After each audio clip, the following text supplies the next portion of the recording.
notice, and this is the typical copyright. We continue with mathematics syllabus for CSEC 2018 to 2027. Schedule of videos. As of now, you already know that those 3 sections made up of 51 videos have all been published in their entirety on YouTube. Section 4, measurement, is also completed, 17 videos. 5 of those published in their entirety on YouTube. We are now at section 5, statistics. This is video 6 of 17 videos. And as you could see, I am well behind schedule. Next, algebra, section 6. Then section 7, relations, functions, and graphs. Section 8, geometry and trigonometry. And finally, section 9, vectors and matrices. We will run behind schedule, and therefore this disclaimer, this schedule is just a projection which may or may not be fulfilled. A reminder that I have divided section 1 into 33 videos, and as I said just now, all of those are available on YouTube in their entirety, especially since this section forms the foundation on which the rest of the syllabus is based. So we have these 33 videos that you see over here. Please view all of them and make sure you know them well in order to continue with the syllabus work. Reminder also that you need to know the times tables from 2 to 12. If you already know those, fine. If not, you will need to learn them, especially since calculators are not allowed in paper 1. From section 2, consumer arithmetic, all 12 of these videos have been published on YouTube in their entirety. From section 3, on sets, all 6 of those videos have been published on YouTube in their entirety. Section 4, measurement, some of these have been published in their entirety, as you could see here, highlighted in yellow, and these others are only partially published. So there are 17 videos from section 4. We are now in section 5, statistics. Before we go on, recall I said in the introductory video that you will need a good math textbook or a set of 2 to get more practice questions. Now, CSEC recommends the following that you see here on the right, these here. From those, pay close attention to these 2 down below here, which is a very good 2-volume set of math textbook that is quite adequate for the current CSEC math exam. Here is a picture of volume 1, Mathematics, a complete course with CXC questions by Raymond Tulsi. And here is a picture of volume 2. Please note this disclaimer: I get no financial or other benefits from the sale of these books. Also, very recently, a website with AI interactivity has been made available free of cost that deals with past CSEC math questions only. That is, math questions from paper 2. You can navigate by topics or years, where all questions for the past several years have been worked out for you. If you still have a question that you need explained, you can ask the AI assistant either by text or voice, and most likely that will be explained. This is the URL for that website, RSC student. On the next page, I will show you what the home page looks like for that website. So this is the home page here. You would have to register first, and subsequent to that, sign in. Again, this is the URL up here. I will include this URL in the description below so that you can easily click on it and be redirected to that website. Just a reminder that CSEC will provide a formula sheet for the math examination papers. This is what the formula sheet looks like. There will be a link in the description below from where this formula sheet can be downloaded. Of course, if you have the syllabus, that formula sheet is in the syllabus. This is the top part of the formula sheet that you see here, just so you could see it a little clearer. And this is the below part of the same formula sheet. So we are at section 5, statistics. This is a print screen of this section, first 5 objectives. Then another print screen of another 5 more objectives to take us to 10. And finally, 4 more objectives to take us to 14. So this section on statistics, section 5, has 14 objectives. I have divided those 14 objectives into 17 videos because there are a few of them that would take more than one video. So far, we have completed up to video 5. We are now here at video 6. This first video here has been published in its entirety, and these others only partially published. When I finish this one here, video 6, it will be published in its entirety. Another reminder that this section is of particular interest, as you will have to make use of many of these concepts and principles in your SBAs or whatever subject. If you are also taking physics or any other subject like POB, chemistry, biology, social studies, you will first have to collect data. Then you will have to analyze that data, often using a graph. Most likely it will be a line graph, but you may also use other type of graphs. And then you'll have to interpret that graph and extract information from the graph, even making projections from the graph. So this section on statistics is extremely crucial. As I said, we are at objective 5. We continue here. Determine measures of central tendency for raw, ungrouped, and grouped data. And for the ungrouped data, we need to talk about mean, median, and mode. That is what we will be covering in this video. And the next video, we will deal with grouped data. So we continue here, as I said. This video, we are dealing with ungrouped data.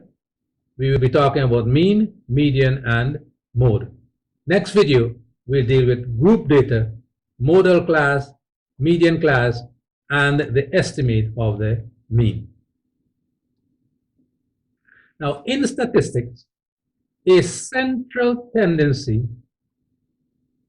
is a central or typical value for a probability distribution. Colloquially, measures of central tendency are often called averages. The term central tendency dates from the late 1920s. The most common measures of central tendency are the arithmetic mean, the median, and the mode. And that is from Wikipedia. Another way of looking at it is a measure of central tendency, summary of measures that attempt to describe a whole set of data. Or, in statistics, the central tendency is the descriptive summary of a data set. Through a single value, it reflects the center of the data distribution. It does not provide information regarding individual data from the data set, where it gives a summary of the data set.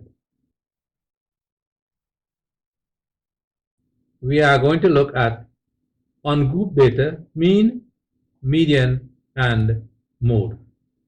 So we are here 5.5a, measures of central tendency for raw data. And when we do finish with that, we will deal with for group data. And then we will talk about when it is most appropriate to use mean, median, and mode. Now, they are all averages. Normally, when we talk about average, we mean the mean. But mean, median, and mode are all averages. After that, we will also talk about measures of dispersion. And you need to know both in order to understand when somebody quote a piece of statistics, you need to know what the central tendencies are, and you also need to know some of the measures of dispersion, so you can better understand the piece of statistics that was quoted to you. So that will take us to video 10. Right now, we are at video 6. Objective 5.5a, measures of central tendency of raw data, raw ungrouped data, mean, median, and mode. First, some definitions. Now, this is from the mathematics syllabus for CSEC, page 63. Mean, in statistics, the average obtained by dividing the sum of two or more quantities by the number of those quantities. That's the mean. Then the median, in statistics, the quantity designating the middle value in a set of numbers which have been arranged in either ascending or descending order, the middle number. Mode is even easier. In statistics, it is the value that occurs most frequently in a given set of numbers. You may have one mode, or you may have more than one mode. A distribution with more than one mode is called a multimodal distribution. For example, if you consider these numbers here, 2, 4, 3, 5, 3, 6, 5, 2, 5, 3, you will notice that 3 appears, let's see, 1, 2, 3 times. And you will also notice that 5 appears 3 times. 5 here, 5 there, and 5 there. So you have 2 modes here, dual modes, 3 and 5. Now the good news is that you have met these since maybe grade 4 in primary school or even lower. So this video will be mainly review. We will look at 5 examples and we will consider all 3 of these concepts together: mean, median, and mode. Example 1. The mathematics test scores for 9 students were, and you have those scores there. Determine their mean, median, and mode if applicable, because you may also have a set of data that has no mode. So in this objective, we are dealing with the arithmetic mean. There are 2 other types of means that we are not going to concern ourselves with at this time. And how do you calculate the arithmetic mean? X bar, that means mean of X, is equal to the sum of all the x's divided by how many x's you have. This symbol here is the uppercase Greek letter sigma. So x bar is equal to sigma x divided by n. The mean of a set of numbers is equal to the sum of those numbers divided by how many numbers there are. So let's apply that simple formula here. Mean, we will add up all the numbers, all 9 of them. We get 589. And we divide by how many such numbers we have, 9. And so we get 65.444. Since we are dealing with whole numbers here only, we round it off to the nearest whole number, which would be 65. So the mean is 65. The median, we will rearrange the numbers from lowest to highest or highest to lowest and pick the one in the middle. Since we have 9 numbers, the one in the middle is fairly easy, which is 60. So the median is 60. And the mode is the number that occurs most often. As you could see, we have 78 here twice. So the mode is 78. As I said, this is work you have been doing from primary school, maybe grade 4, maybe even grade 3. So you are able to calculate the mean, median, and mode. Now what we are going to do next is not required by CSEC, but I'm just including it so you could better understand what this means. If you were to plot that on a graph, it would look like what we see here. A line graph. We said that the mean is 65. So we put back that line graph and we include the mean this time. This line here. Now what that line means is that that one line could represent all the other numbers that you have there. What does a statistical mean mean? It is one quantity representing all the numbers in a collection of numbers and is intermediate to the extreme values of the set of numbers. So the extreme values here are 98, that's the highest, and 45, that's the lowest. Notice it is somewhere in between there. That's the mean.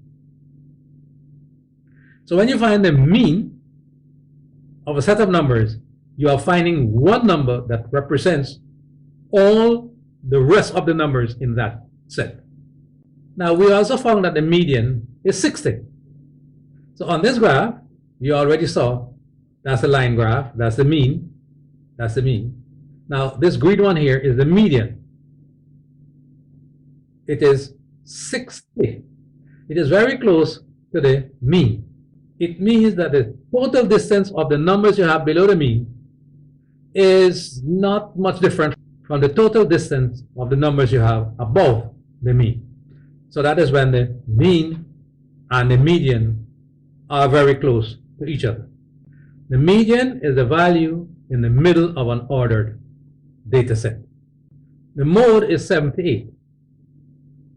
Notice the mode is up here. That is the most common value. And this does not have much meaning if you have a small set of numbers in your data set. It has a little meaning, but not too much, the mode. But if you have a large data set, then the mode becomes very important. Now, as I said, you don't need this for this objective. I'm just including it so you can see clearly when you are asked to find mean, median, and mode, what exactly that means on a graph. You could visualize it better. So that's the mode, this purple line here. In math, the mode is a value that appears most frequently in a data set. And a data set can have one mode, as we see here, multiple modes, or no mode at all. So in this case, we have one mode, which is 78. If you find this video useful and interesting, please like and share. That is, like and share. You may also consider subscribing to this channel. Now we go on to example 2. The mathematics test scores for 9 students were, now this is very similar to the one we had before, except we are changing 48, this last mark here, to 8. So we follow the same procedure. You are to find mean, median, and mode if applicable. As I said, when we talk about mean, we mean arithmetic mean. There are 2 other types of means which we will not deal with in this class. So x bar is equal to sigma x divided by n. Remember, this sigma here means sum of, and there's a Greek capital letter. So we will add up all the x's, all the individual marks. We get 549, and we divide it by how many such marks we have, which is 9. So now we get that the mean is 6 to 1, not 6 to 5 as we had previously when we were dealing with 48. So that's the mean, 6 to 1. The median is the middle value. So we set it up from lowest to highest or highest to lowest, and we pick the one that is in the middle. And in this case, it is 60. So the median is 60. And the mode is the score that appears most often, and that is 78. So the mode is 78. So the median and the mode remain the same. The only thing that is different here in this case is the mean, which drops from 6 to 5 to 6 to 1, because one of these marks dropped by 40. Again, we will show that on a graph. Remember, you don't need to know the graph, but just so you could see what is happening. This was example 1 that we did, where we had that last score being 48. Now, this is example 2, where the last score is 8. You could see what happens with this last part of the graph here. And we could put in mean, median, and mode. Notice now, in example 2, the mean is 6 to 1, the median is 60, and the mode is still 78. Notice the mean and the median are very close to each other. The mean is 6 to 1, the median is 60. That's this red and green line here. And the mode is still 78.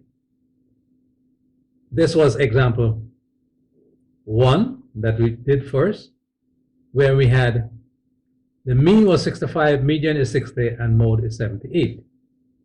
Notice this one difference dragged the mean down closer to the median. So that since the mean and median are basically the same, very close to each other, it means that the total distance below the mean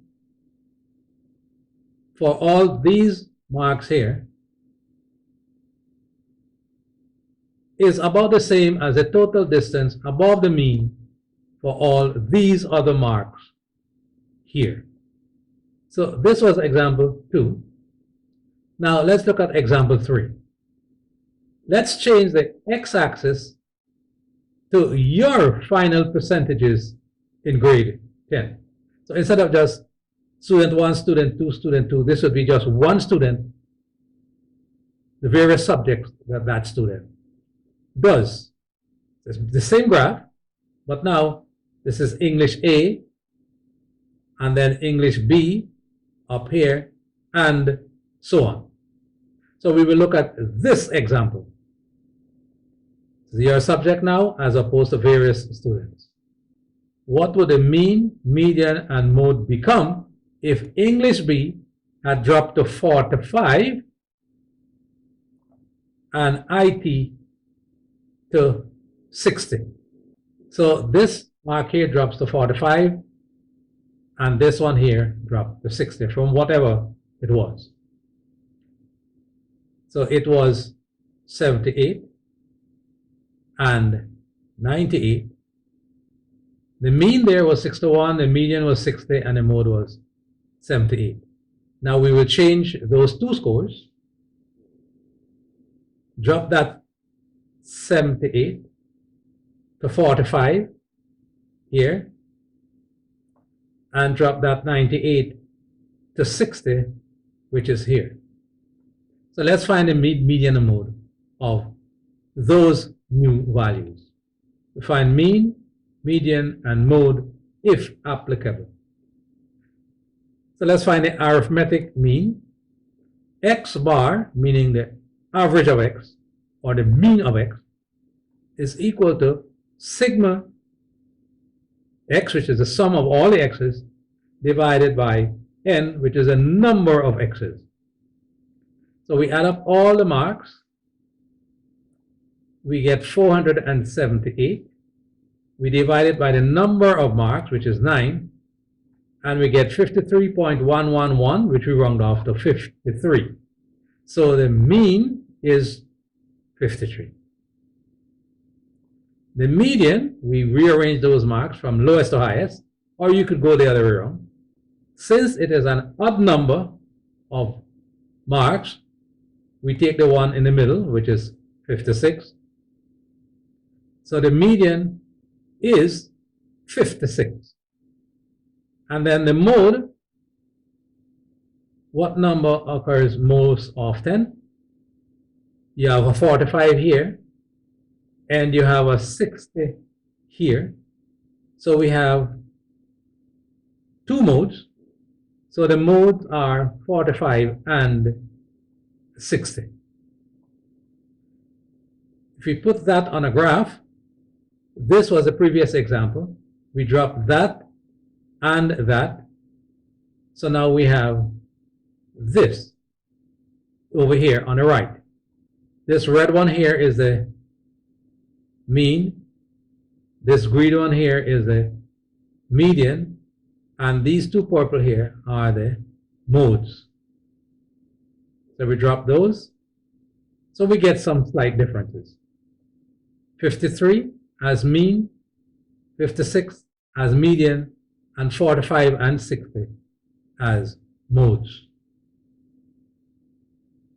That was example 3. Now remember, I said you don't have to know about this graph for this objective in CSEC. I am just using the graph so you could better see what is happening. Example 4, even without calculating, you can guess where the mean may be located if you see a line graph of the marks. So consider these marks here. This is the line graph. Where do you think the mean will be? Would it be A, which is this? Does this number here, maybe 43, does that represent all those numbers there? That's a good representation?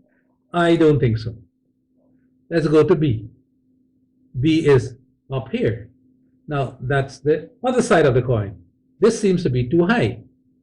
Maybe 75. 75 doesn't seem to be a good representative of all those numbers. So we can cross off B. Let's look at C. C seems to be not too high, not too low, maybe 62, maybe 62. That seems to be reasonable. 62, it would appear, can represent those other numbers based on what we see here on this graph. How about D? D is even worse than B because it's too high. It is here at maybe 84. We only have one mark higher than that, which is 85. So for the same reason that B is wrong, D is also wrong. So when we look at this, the actual calculation says it is 63.4. So let's go ahead and work this out. This time we are changing it a little. Example 4. The final percentages for the 10 subjects that ended were, these were the marks. Determine their mean, median, and mode if applicable. So it is the arithmetic mean, x bar, which means the average or the mean of x, is sigma x, means the sum of x, divided by n, the number of x's. We add all those marks there. We get 634. We divide by 10 because there are 10 such marks, and we get 64.3. We round it off to 63 as we saw in the previous slide. But now we are actually calculating here manually. What you saw in the previous slide was done by the computer. The median, we arrange these marks from lowest to highest or highest to lowest, and we take the middle one. Problem is, we have 10 marks.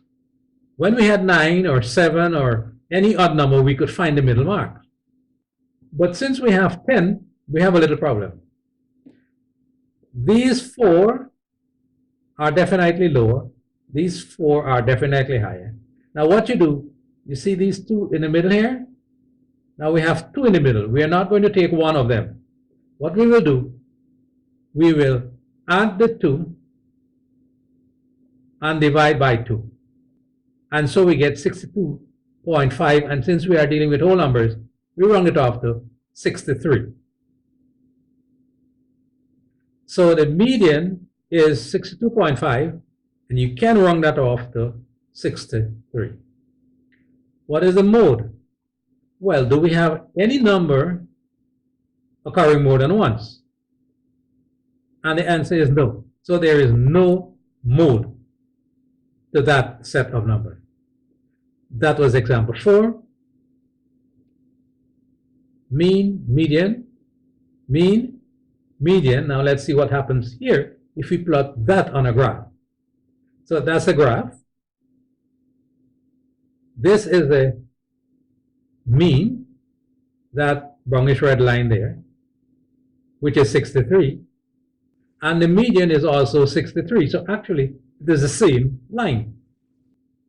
Now, this does not happen often, but when it does, it means that the total data points higher and lower than this line are about the same. The total data points distance.